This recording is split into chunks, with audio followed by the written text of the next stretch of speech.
Neverness to Everness, ou NTE.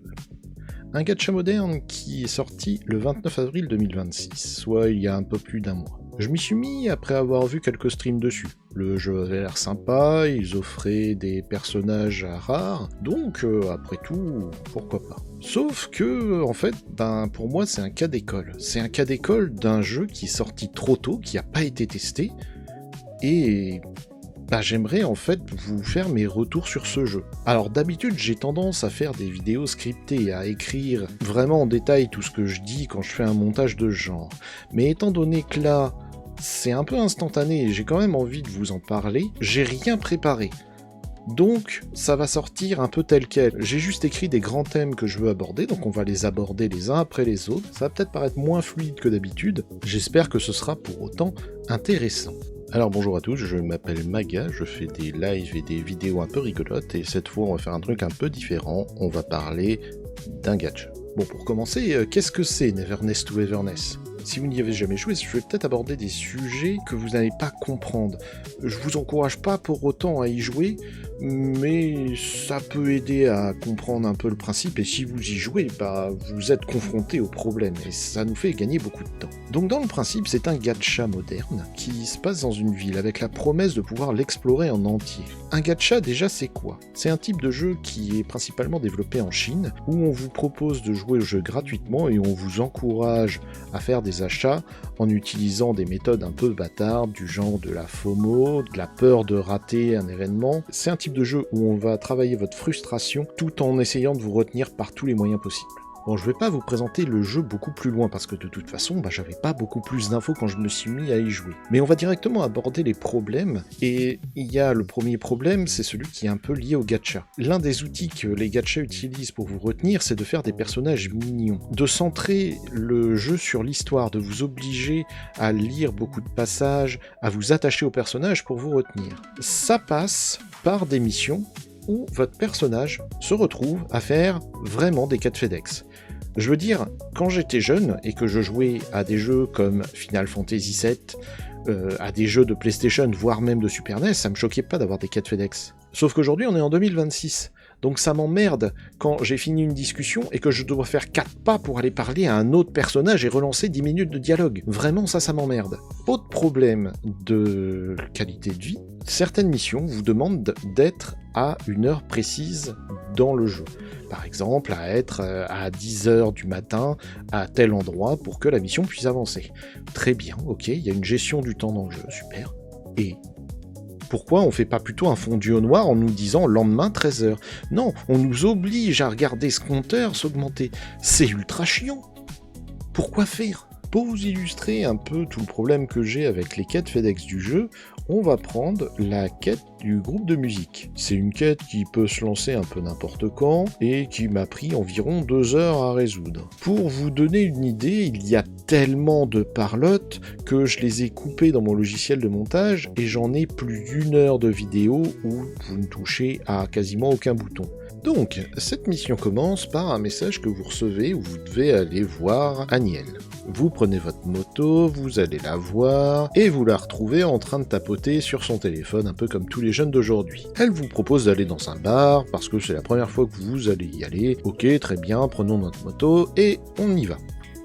On se retrouve dans un petit bar en sous-sol, et habituez-vous à cet endroit parce qu'on va le voir souvent. On retrouve Aniel en train de danser, et d'un coup elle nous dit « Je vais te présenter ma meilleure pote qui s'avère être la barman. » Donc, évidemment, on arrête la vidéo, et c'est à vous de faire les 8 pas qui manquent pour relancer une nouvelle vidéo.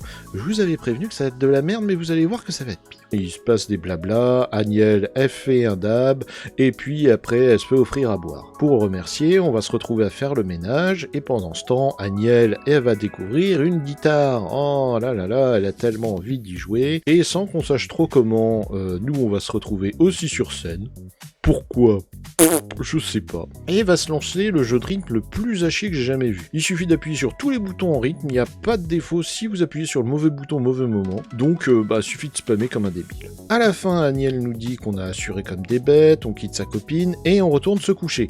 Pas un fondu au noir, non, il va falloir se taper toute la route, aller jusqu'à votre lit, dormir, et attendre le lendemain. Aniel nous envoie des messages dès le matin pour nous dire qu'il faut revenir, donc on se retape la route dans l'autre sens, qui prend 1000 ans, on rentre dans le bar et on tombe sur la barman fatiguée et Aniel qui pète le feu. Ouais, et qui prend des selfies. Nouvel instant de plaisir où on va taper sur les boutons en désordre et où on va faire de la musique. Mais cette fois, la barman nous dit qu'on a fait de la merde et qu'on n'est pas très fort en musique. Et là, sans aucune raison, Nanali nous envoie un message en nous demandant de la retrouver. Donc, on se retape la route pour revenir dans notre base et on la retrouve hyper hypée par l'idée qu'on ait monté un groupe de musique. Comment elle a su qu'on a monté un groupe de musique? Est-ce que c'était logique?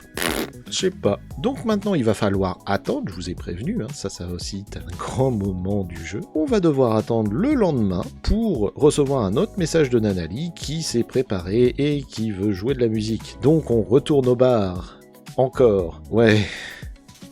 On n'est même pas à la moitié, tenez le choc. Donc évidemment, Nanali se fait moquer pour avoir ce nouveau look, mais Nanali c'est une vraie rockeuse et elle se démonte pas si facilement. Bon, il y a beaucoup de dialogues, tout ça pour dire que au final, elle veut jouer de la musique et qu'elle s'y croit à fond. Bon, je vous en laisse un petit peu, mais dans le principe, comme tous les personnages à peu près de ce jeu, elle monte sur scène, elle prend un instrument, elle essaie d'y jouer, et c'est l'occasion pour nous, à nouveau, d'appuyer sur tous les boutons dans le désordre. Évidemment, Nanali est intégrée au groupe, et on nous présente le festival des Nuits du Chien de la Lune. Je vais pas vraiment vous le présenter, mais retenez juste que les personnages, ils ont envie d'y participer. Et ils sont même ultra hypés, regardez cette animation de Nanali.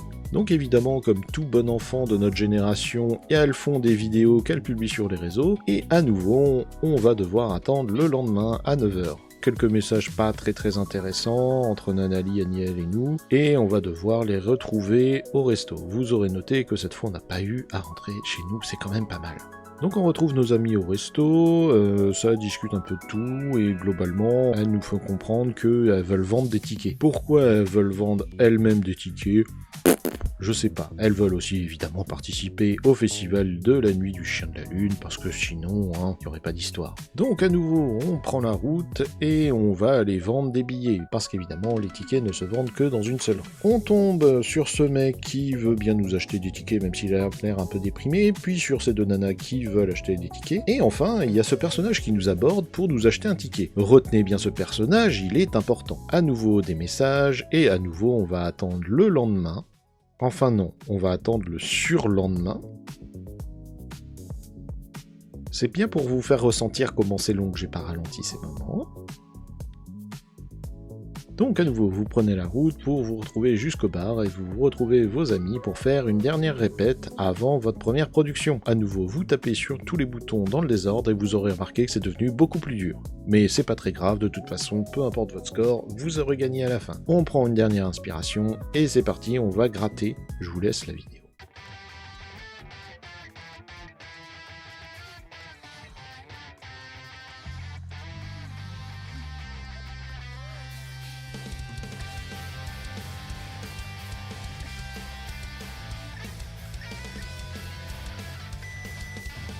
Vous aurez quand même remarqué qu'il n'y a absolument personne qui chante, il n'y a vraiment que de la musique. Je pense qu'il n'y a pas beaucoup de groupes où il n'y a pas de chanteuse, mais bon, soit.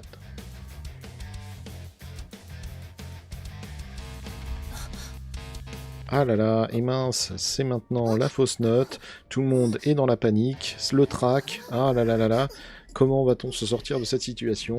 Et oui, en réalité, la barman sait jouer aussi de la guitare.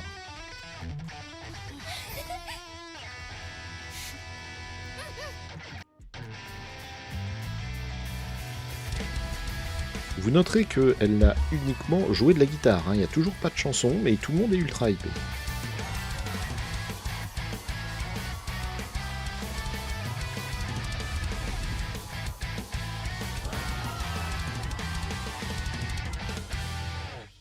Donc, une fois terminé des briefings, tout le monde est très content d'avoir vendu des tickets. Évidemment, les deux membres du groupe ne se sentent plus et se voient déjà comme les reines du festival de la nuit du chien. Ça a l'air de déprimer Akane, mais bon, soit. Du coup, nouvelle mission, on va devoir retourner au resto, et lors du débriefing en sortie du bar, on va retrouver cette fille. Notez que c'est important de la retrouver, ça a peut-être une signification, clin d'œil, clin d'œil. Je vous mets la scène juste après, qui est la seule qui va vous aider à comprendre la fin de l'histoire, parce que à aucun moment on va vous expliquer quelle relation elle peut avoir avec la barman. Si vous avez raté ce moment, bah vous êtes juste baisé, vous ne comprendrez pas la fin, parce qu'à aucun moment on va vous expliquer un truc aussi important, c'est plus important de vous faire courir. Donc à nouveau, on se retrouve au restaurant, on retrouve notre groupe, tout le monde fait blablabla, on veut participer, blablabla, il faut pas s'entraîner, tout le monde se dit au revoir, on se serre la main, on se fait des bye-bye, c'est très bien. À nouveau, on va devoir attendre pendant des heures. Ah oui, à nouveau, on va devoir attendre, et cette fois, on va à nouveau attendre 2 jours, parce que vraiment, quel plaisir d'attendre aussi longtemps.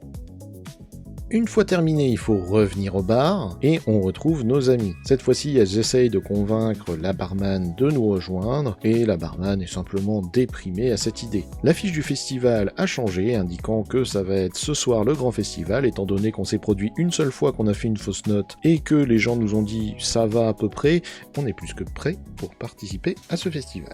Donc de nouveau, on va retourner au camp pour aller dormir, on échange encore quelques messages avec Nanali, et on se retrouve le lendemain. De nouveau, on fait la route jusqu'au bar, on retrouve la barman, et la barman a l'idée de génie d'utiliser son téléphone pour appeler nos amis pour savoir où elles sont. Elles se trouvent à plus de 1000 km, donc on prend notre moto. Ouais, ça va être long, donc je vais vous laisser des longues séquences, c'est là, il y a 1500 mètres à faire. Vous traversez quasiment l'intégralité de la ville. Premier combat, premier et seul combat de cet event, donc savourez-le bien, c'est un ennemi de level 36, une fois que vous l'avez explosé, très bien. La barman n'est pas contente, elle explique aux filles qu'elles ont fait de la merde, et en même temps qu'elle s'en veut de les avoir laissées. À nouveau, on va reprendre la moto pour retourner jusqu'au bar, pour retrouver la barmaid qui évidemment s'est téléportée jusque-là, et nouvel indice subtil qu'elle a peut-être un lien avec la musique. On échange à nouveau des messages, la barman n'en veut plus à nos amis, et à nouveau on va devoir attendre jusqu'au lendemain. On reprend la route pour aller jusqu'à la place du Cap, qui est à 1600 mètres, donc à nouveau je vous laisse toute la route.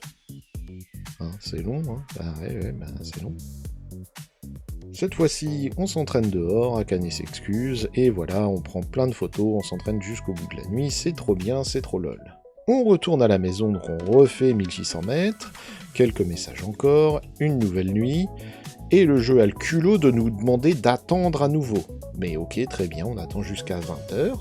Une fois la nuit passée, on retrouve Nanali, puis on fait la route, et on arrive à cet endroit. Bon, au moins ça ressemble bien au festival de la nuit du chien. On se retrouve dans une loge, à la fin de la vidéo on fait 4 pas pour sortir de la loge, et là se lance la vidéo qui m'a fait vraiment le plus rire. Je vous laisse un petit peu de la musique pour que vous compreniez.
Bon, je me permets d'interrompre un peu la vidéo parce que c'est à partir de là qu'il va y avoir un problème. Si vous jouez au jeu en anglais comme moi, déjà il y a un problème assez majeur, parce que vu que la barman se met à chanter, ils ont été obligés de laisser la voix originale. Et le problème c'est que la doubleuse anglaise n'a pas du tout la même voix, donc ça fait très bizarre de se retrouver avec un personnage qui change de voix. Mais bon, passons. Drink special is 800 fonts. We've also got some limited edition mixes.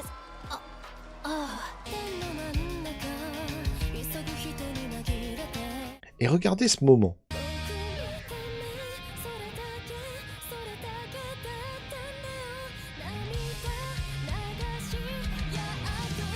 Je comprends le principe, je comprends le message, c'est une métaphore pour expliquer que la musique a de l'importance pour elle, que cette fille est une ancienne amie ou quelque chose de genre. Mais, étant donné que la musique continue, moi j'ai l'impression qu'elle joue en playback. Bref, une fois terminé, la barman discute avec cette fille, on sait toujours pas plus qui elle est, elles ont une conclusion un peu larmoyante, et puis zou en avant. Donc à nouveau, vous allez parcourir les 1650 mètres qui vous séparent du restaurant, pour la conclusion de cette histoire, où tout le monde est très content, et s'imagine déjà comme étant une star. Et voilà qu'il conclut cette quête qui a duré près de 2 heures. Donc, j'ai fait les comptes, et vous avez le détail sur le côté de toutes les étapes qu'il faut respecter pour suivre cette quête. Ça nous fait un total de 13,25 km et 8 jours pour réaliser cette quête. 13 km, vous passez quand même 13 km, même si vous utilisez des TP, c'est très long. Et vous voyez bien que toutes ces étapes, on aurait pu en enlever plus de la moitié. On aurait pu juste mettre des fondus au noir, on aurait pu juste mettre des coupures, et on aurait pu téléporter les personnages. On l'a fait, il y a bien une nuit qui se passe au bar, alors que il y a plusieurs moments, on est retourné à la maison pour dormir, alors que ça ne sert à rien, parce que le lendemain, on démarre par retourner au bar. C'est vraiment de la perte de temps total. Je vais vous prendre un autre exemple avec cette quête secondaire. Bon, cette fois, j'ai pas du tout regardé l'histoire, donc ça va aller vite. Vous allez parler à plein de personnages, mais regardez, on va avoir des moments où on attend. On va avoir des moments où je parle à un personnage, puis je me déplace, puis je parle à un autre personnage, puis je me déplace, puis je parle à un autre personnage, etc., etc. C'est chiant. J'ai vraiment aucune idée de qu'est-ce que raconte l'histoire, étant donné que j'ai complètement skippé les dialogues. Mais ça montre bien que les dialogues ne sont peut-être pas nécessaires, qu'il y a plein de moments où on vous redonne le contrôle du personnage pour juste faire quelques pas, histoire de vérifier que vous n'êtes pas endormi. Mais c'est quand même pas terrible. Et puis regardez le nombre de skips du temps. J'ai dû passer plusieurs jours dans cette mission. Et au niveau des combats, il n'y en a eu qu'un seul, en plein milieu. Pas très intéressant, pas très utile. Pourquoi on a fait ça? Je sais pas. Ah oui, et à la fin, vous avez cette espèce de monstre. Et moi, je me suis dit naïvement, je vais respecter la volonté de l'empereur, et je vais éradiquer cette créature horrible. Je vais essayer, du coup, de lui discuter. Mais non, en fait, il fallait juste attendre. Ah oui, et vous avez aussi ce moment assez incroyable où vous devez déduire des choses dans l'histoire, sauf que vu que j'ai rien lu, j'ai pris les mauvais choix, et comme le jeu peut pas se permettre de vous bloquer, en fait c'est pas très grave, on vous redonne juste le choix. Donc en fait c'est des déductions qui sont complètement inutiles. Bon, il y a aussi ce moment qui est assez incroyable où il faut attendre que le personnage ait terminé le gâteau. Sauf que moi j'avais pas compris, donc j'étais en train de spammer le bouton suivre en me demandant mais qu'est-ce qu'il faut faire. Et à nouveau, regardez, on donne à manger au monstre, et il se passe rien.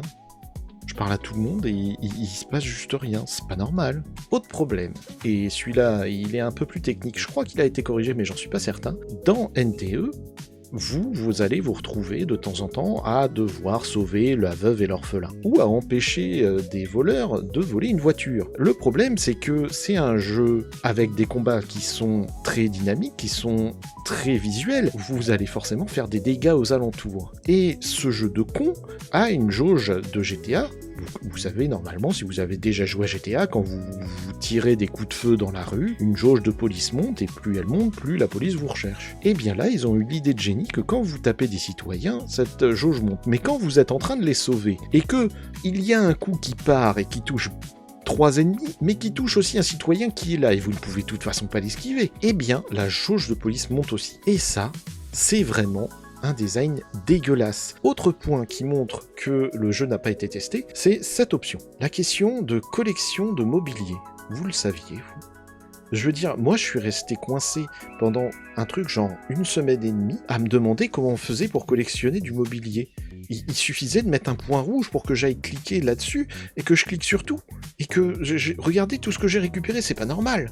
On est d'accord, non? Bon, le point suivant, il est un peu dans l'incontinuité, c'est les bugs qu'il y a dans le jeu. Je trouve scandaleux qu'en 2026, on ait un jeu qui soit aussi dégueulasse. Regardez typiquement ça. Le personnage a disparu. Il a disparu. C'est pas il est caché, c'est pas il a disparu. Il est même pas en typose quelque part. Ou même j'ai eu des moments où quand je faisais mes combats et que j'appuyais sur le bouton d'ulti, j'entendais l'animation se faire, mais je la voyais pas. C'est juste l'écran se fige et mes personnages ne bougent pas. Ou même, regardez ça, le personnage passe à travers le sol. Et ça m'est arrivé aussi. Ou même très régulièrement, il y a des interactions avec un PNJ qui est impossible et ça vous oblige à relancer le jeu. Ce sont des bugs qui sont vraiment bloquants. Enfin, c'est des bugs qui sont pas tolérables à un jeu qui vient de sortir. Imaginez, vous avez GTA 6 qui sort, vous avez ce genre de problème, le jeu il se fait bâcher la gueule, et à juste titre, c'est un scandale. Regardez tous les autres gachas, regardez Genshin Impact, regardez Ark Knights and Field, regardez Blue Protocol, les jeux ils sont sortis, ils étaient nickel, celui-là il sort, il est pas fini, c'est des bugs évidents, il suffit de les tester même une journée pour tomber dessus, c'est pas normal. Bon, point suivant, les combats. Les combats, le jeu clairement essaie de se vendre comme révolutionnaire avec un aspect tactique, enfin un peu comme tous les gachas. On va pas se mentir, c'est pas fou. Ça consiste principalement à faire une esquive en bon timing avec une fenêtre de l'ordre de 2 secondes pour appuyer sur le bouton, ce qui est très très large. Un système de compte qui est un peu plus précis mais qui apparaît, une fenêtre qui est très très large. C'est un jeu qui est assez généreux et dont la majeure partie du temps vous allez mâcher les boutons. La seule petite nouveauté, c'est que vous avez un espèce de tag team qui s'active, c'est que quand vous changez de perso, vous avez le deuxième qui va apparaître et qui va aider son copain. Ouais, c'est vu, revu, re-revu, je pense que l'intégralité des gachas que vous pouvez tester, ils utilisent ce modèle. Enfin, regardez Ark Knights and Field, c'est exactement ce modèle. Un des problèmes de ce système de combat, c'est qu'ils ont eu l'idée de génie de faire des ennemis qui volent. Si vous regardez la chaîne depuis très longtemps, vous devez savoir que quand Genshin Impact a introduit des ennemis qui volaient, ça m'a fait péter un plomb. Parce que quand vous avez des personnages qui tapent avec des armes de corps à corps, des épées, des poings, et qu'ils doivent taper un ennemi qui vole et qui est à 1 mètre au-dessus d'eux, ils ne le touchent pas. Ce jeu a exactement le même problème. Et c'est même encore pire parce que ces génies mettent des ennemis qui volent sur des arènes en l'air. Et ben on tombe. Enfin, regardez, je tombe comme un caillou, c'est pas normal. Et je me retrouve du coup sur l'arène en haut à lui tirer dessus. Rien ne va. À nouveau, vous auriez testé votre système de combat 2 minutes, vous auriez vu qu'il y a un problème quand même assez majeur. Autre problème des combats, c'est que les combats ils sont trop longs. Je veux dire, j'ai pas une équipe ultra optimisée. Je me doute qu'il y a sûrement des joueurs bien meilleurs que moi. Mais je suis pas non plus une grosse merde qui a fait n'importe quoi. J'ai une équipe qui est à peu près équilibrée et qui tient la route. Dans les tier lists, elle est quand même assez bien classée. C'est pas normal que un boss qui est un boss de semaine, je passe 4 minutes à lui meuler le visage le long de mes armes. 4 minutes, vous vous rendez compte que c'est ultra long. Sur Genshin Impact, même les boss les plus longs, j'en avais pour 1 ou 2 minutes et c'était extrêmement visuel avec des animations. Là, c'est 4 minutes de rien, du même combat. Je mâche les mêmes boutons pendant 4 minutes. Vous vous rendez compte? Et dites-vous que là, je suis assez optimisé, parce que les premiers matchs que j'ai fait où j'avais une équipe plus bas niveau et plus dégueulasse, ça n'allait pas. Et si vous venez me dire que mon équipe est dégueulasse et juste mal faite, ok, très bien. Dans ce cas, je prends un combat. Celui-là, le combat du boss du chapitre 4 de l'histoire principale. On combat un boss avec une team imposée qui n'a pas d'effet multi-éléments. Déjà, l'équipe elle est mal montée, mais bon, ok, soit. J'ai passé 2 minutes à lui latter la gueule. 2 minutes entières à mâcher les mêmes boutons. Et là, on est dans l'histoire, donc ce combat ne sert à rien, je ne peux pas le perdre, parce que de toute façon, on est dans l'histoire. Vous intégrez quand même que c'est giga long. C'est pas normal d'avoir des combats aussi longs. On va attaquer un sujet qui est un peu moins clivant. C'est le principe de gacha. Je trouve que le système de ce jeu, il est pas assez généreux en termes de... Je m'explique. Imaginez que les personnages temporaires ne durent que 3 semaines. Ça veut dire que sur 3 semaines, il faut que vous ayez assez de vœux pour essayer de le pull. Imaginons que la pity soit 70, donc ça veut dire qu'au bout de 70 vœux, vous êtes assuré d'avoir le personnage. Pour que le système fonctionne bien et que le jeu soit fair-play avec ceux qui jouent gratuitement, il faut qu'ils autorisent quand même beaucoup de vœux. Il faudrait pas en mettre de trop pour éviter que n'importe qui puisse avoir le personnage, mais en même temps il faut en fournir suffisamment pour retenir les joueurs et leur donner l'espoir. Disons une 50aine de vœux. Là j'ai l'impression vraiment que NTE ne fournit pas assez de vœux. Je suis, au bout d'un mois de jeu, je dois être à moins de 100 vœux. C'est pas normal. Au bout d'un mois de jeu, je devrais avoir terminé toutes les quêtes et je devrais avoir essoré le système. J'ai réussi à avoir Nanali après un truc genre 70 vœux, mais j'ai pas l'impression d'en faire tant que ça.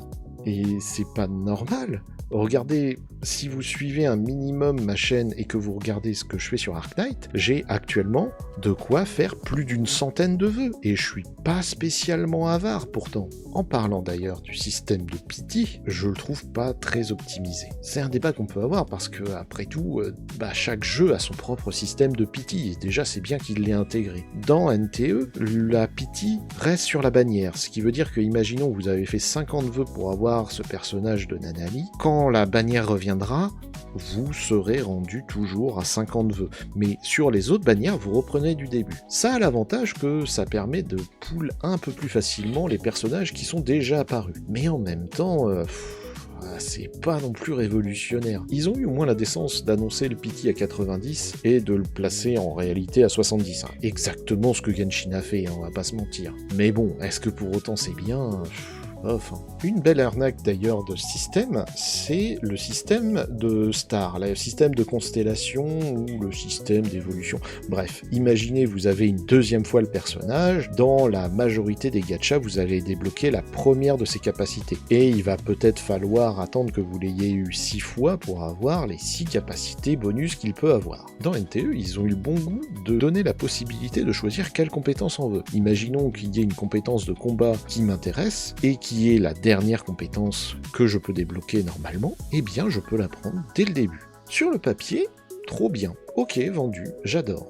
Mais dans la réalité des faits, en fait, c'est une giga arnaque. Je vous explique. Les personnages qui sont pas très rares, à force de vœux, vous allez les avoir avec les 6 capacités. Ça va pas prendre trop de temps.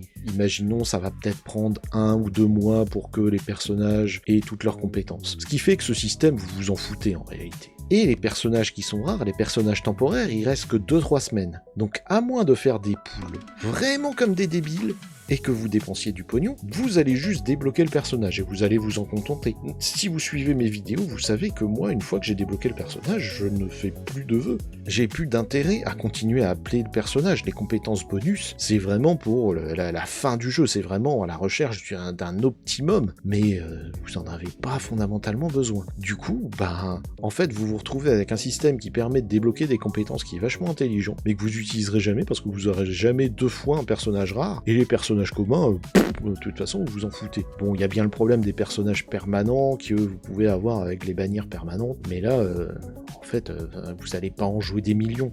Ça reste assez circonstanciel quand même. Ensuite, j'aimerais aborder des problèmes que j'ai pu relever dans l'histoire. Bon, dans le principe, j'ai pas vraiment de problème avec le fait qu'on me considère qu'il y ait des anomalies et qu'on soit là pour les corriger un peu à la manière de Ghostbusters. Ok, pas de soucis, j'admets. J'ai plus un problème de fond sur des petits détails qui me font décrocher mes genres vraiment complètement. Par exemple, prenez le personnage de Mante. Vous vous souvenez au tout début? Vous vous souvenez comment elle est présentée? Elle est présentée comme un personnage qui nomme les gens selon leur odeur, et c'est pour ça qu'elle vous appelle Choco. Parce que vous avez une odeur de chocolat. Et vous devinez par la suite qu'elle doit avoir une odeur de menthe. Ok, très bien. Qui d'autre appelle-t-elle par une odeur? Tous les autres personnages, et j'insiste sur tous les autres personnages que vous allez rencontrer avec menthe, seront nommés par leur prénom. C'est quand même un problème majeur. Un autre problème que j'ai relevé d'ailleurs là-dedans, et qui est plutôt un souci de localisation, c'est la traduction. Regardez, en anglais, le personnage vous appelle Cocoa. Coco? Are you here to help? Cocoa, c'est le cacao en anglais. Pourquoi on se fait renommer Choco? S'il y avait un doublage français, ce que j'adorerais, ça aurait peut-être du sens pour un côté syllabaire. Et même là, on pourrait me dire, bah, de toute façon, les personnages, ils remuent les lèvres, mais ils prononcent pas vraiment les mots, donc on s'en fout. Mais, bah, là, ça reste inexpliqué. Pourquoi on s'appelle Choco et pas Cacao? Vous avez peur que les gens soient trop débiles pour qu'on se fasse juste appeler Cacao et comprendre que c'est l'odeur du chocolat? Il y a un autre problème que je vois dans l'histoire de jeu, c'est qu'ils ne savent pas le ton qu'il faut donner à l'histoire. Je m'explique. Il y a des moments où le jeu essaie d'être drôle, et j'insiste sur le fait qu'il essaie d'être drôle parce que vraiment il n'y a même pas une seconde où j'ai esquissé un sourire. C'est un humour ultra potage qui marcherait sur des petits enfants. Le problème, c'est que ça alterne avec des moments complètement horrifiques. Je pense à une mission, je ne saurais plus vous dire laquelle, où je me suis retrouvé en vue FPS à rentrer dans un immeuble qui dégueulait un liquide noir avec plein de jumpscares et de merde de genre. Du coup, c'est pas un jeu pour les enfants, mais vous avez un humour pour enfants? Vous sentez bien qu'il y a un problème, non? Bon, j'en avais parlé aussi dans ma première vidéo test. Quand vous affichez un texte, imaginons que vous trouvez un papier sur lequel il y a des annotations, les dialogues des personnages se lancent dès que le texte s'affiche. 39,999 fonts? C'est sans doute pas gênant si vous savez lire alors que quelqu'un parle, mais moi j'en suis incapable. Et moi qui aime bien doubler les textes, ça m'a très rapidement brisé les burnes et je n'ai plus lu aucun texte. Thank goodness Boss Lady never makes us Putain, write mais vos commission gueules! reports. Putain, mais si vous mettez du texte, faut que vos persos ils ferment leur gueule quand je suis en train de les lire, non? C'est quand même une idée. À ce moment, ne mettez pas de texte dans votre jeu si vous voulez pas qu'on puisse le lire. Autre point que j'ai pas abordé mais que je trouve important, la mascotte du jeu. Machin là, Teigano ou je sais pas quoi. Il est insupportable, on est d'accord. Je veux dire, qui répète son prénom comme ça et se fait comprendre à part des Pokémon? Et il a pas une look de Pokémon, c'est une loutre avec une télé sur la tête. C'est complètement nul. Et le pire, c'est que il y a tout un chapitre où on suit son histoire d'amour de merde dont tout le monde se fout. Et c'est au début du jeu, c'est ce qui est censé vendre le jeu. Vous avez trouvé ça intéressant? Moi, je me suis fait giga chier. Moi, je skip maintenant tous les dialogues qui incluent ce personnage. Et je ne veux plus le voir. Et enfin, je l'aborde pour le principe, c'est qu'il faut reconnaître que les mises en scène de certaines animations sont plutôt cool. Je vous mets en parallèle là, le combat du chapitre 4 contre le boss. Je trouve que les animations sont ok. Elles sont pas non plus transcendantes. Je veux dire, je verrais ça au cinéma, je me dirais, c'est un peu de la baise. Je verrais ça dans une série, je me dis, oh, ça va, c'est pas trop mal. Ça va pas plus loin. C'est vraiment en dessous des mises en scène de Genshin pour moi. Ça reste cool, hein, mais c'est pas terrible.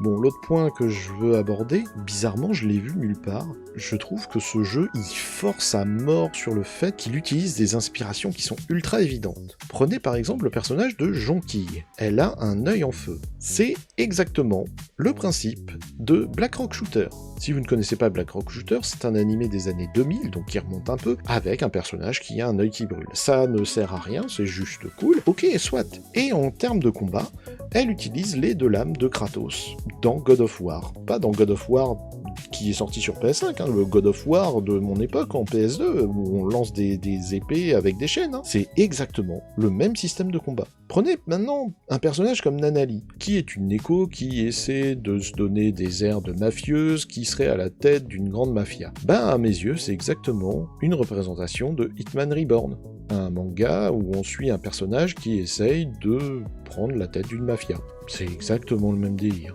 Prenez même Otori. Otori, la chef de notre groupe, qui est passablement alcoolisée la majeure partie du temps, elle me fait penser un peu à Mitsune Kono. Vous savez peut-être pas qui c'est, mais dans Love Hina, c'est le personnage qui passe son temps bourré. Ouais, là aussi un petit air de Misato d'Evangelion. Enfin, je veux dire, c'est vraiment un cliché, cette idée de personnage qui se bourre la gueule et qui, à côté, est complètement maître de lui. Vous pouvez même, par exemple, prendre Oronoa Zoro dans One Piece. Autre inspiration assez évidente, regardez Cet Ennemi. Il vous fait pas un peu penser au Slenderman? Bon, je me doute que les parapluies, ça doit avoir une signification japonaise, ça doit être un yokai ou un truc du genre, mais le fait de le tenir bien droit comme ça et de créer des distorsions, ça me fait beaucoup penser au Slenderman.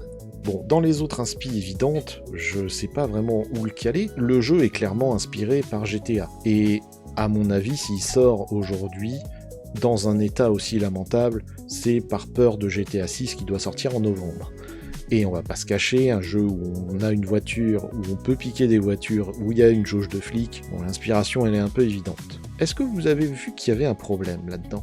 Parce que c'est assez subtil et je l'ai découvert en avançant dans le jeu. Quand vous allez commencer à avoir des personnages de level 40-50 et qu'il va falloir monter les équipements et qu'il va falloir surtout monter vos compétences, si vous avez complètement skippé les ennemis, ce qui est possible et ce qui pour moi me paraissait encouragé parce que les ennemis ne donnent rien de particulier et font juste perdre du temps entre les missions, eh bien vous n'aurez pas ramassé ces ressources.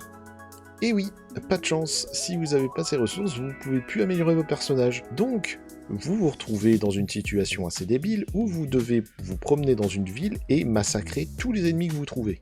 Alors dit comme ça, vous allez me dire c'est pas très grave. Ok, très bien, imaginez-vous maintenant que vous êtes dans GTA et que pour avoir une mitrailleuse au lieu de votre petite flingue de merde, vous allez devoir parcourir la ville et tuer les gens qui sont habillés en vert parce que ce sont vos ennemis.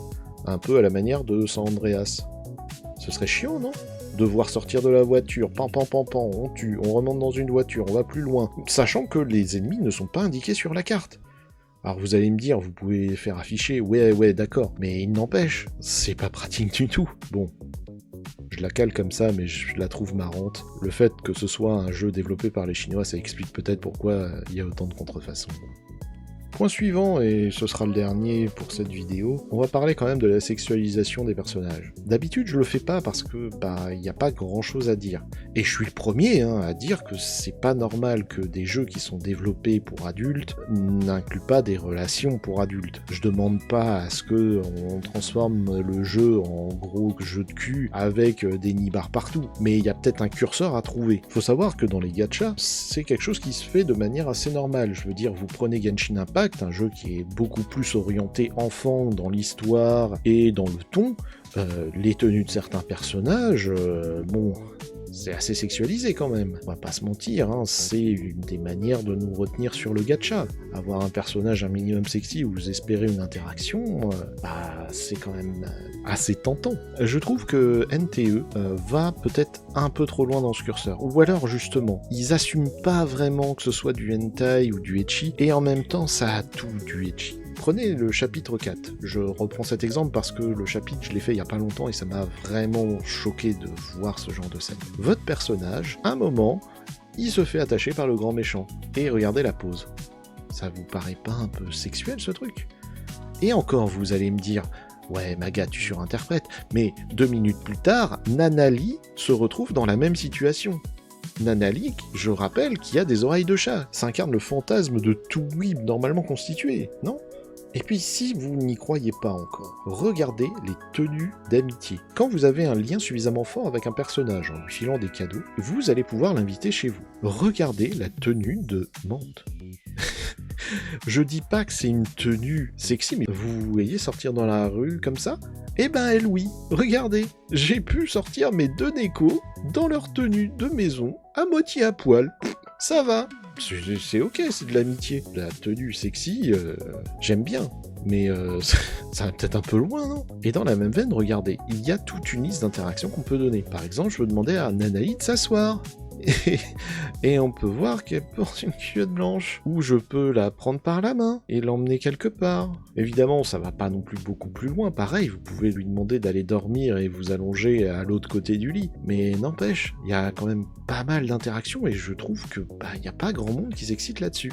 Bon, conclusion. Je pense qu'il y a très peu de chances qu'ils corrigent tous les soucis. Typiquement, je pense pas qu'ils vont supprimer leur mascotte, je pense pas qu'ils vont refaire l'histoire, qu'ils vont retourner des scènes, donc va falloir faire avec. C'est une nouvelle dévastatrice parce que ça veut dire que l'histoire de jeu va rester nulle tout du long, tant pis, faut faire avec. C'est comme pour Wuthering Wave, j'avais pas du tout aimé l'histoire, j'avais pas du tout accroché. Elle avait le bon goût d'être un minimum cohérente, c'était juste pas mon style, mais là c'est vraiment nul de bout en bout, il y a des dissonances de ton, je vous ai expliqué tous ces problèmes, et c'est vraiment catastrophique. C'est dommage parce que le jeu, il a un beau potentiel. Je veux dire, imaginez, ils vont ajouter des nouvelles zones de ville, ils vont ajouter des nouveaux personnages, et ils peuvent les inclure assez facilement. Il y a l'air d'y avoir plusieurs guildes, plusieurs groupements de personnages qui ont des rivalités et qui peuvent être alliés. Il y a quand même un gros potentiel. Mais on va pas se mentir, c'est quand même pas fou. Et il faut le regarder un peu par rapport à sa concurrence. Regardez Genshin Impact, c'est beaucoup plus intéressant, alors que pourtant, je l'aime pas spécialement Genshin Impact maintenant. Honkai Star Rail, c'est pas le même style de combat, mais on est quand même dedans. Que ce soit Blue Protocol, que ce soit Ark Knights Enfield, ou que ce soit n'importe quel autre gacha, on est à peu près toujours sur le même système de combat. Vous vous démarquez bien avec votre idée de vie, style, mais il n'y a rien d'autre. Et voilà, c'est à peu près tout ce que j'avais à dire sur ce jeu. Comme d'habitude, n'hésitez pas à mettre un pouce dans le sens qui vous paraît le plus adapté. N'hésitez pas aussi à mettre votre avis en commentaire, hein. Je suis ouvert au débat du moment que vous ne démarrez pas par des insultes qui seront directement bloquées. Mais tant que vous avez des arguments constructifs, moi je suis ouvert au dialogue. N'hésitez pas aussi à vous abonner à la chaîne, hein, c'est très important. Et bien entendu à partager cette vidéo à tous les gens qui jouent à NTE et qui vous maintiennent que ce jeu est vraiment le meilleur jeu du monde. C'était Maga. À bientôt.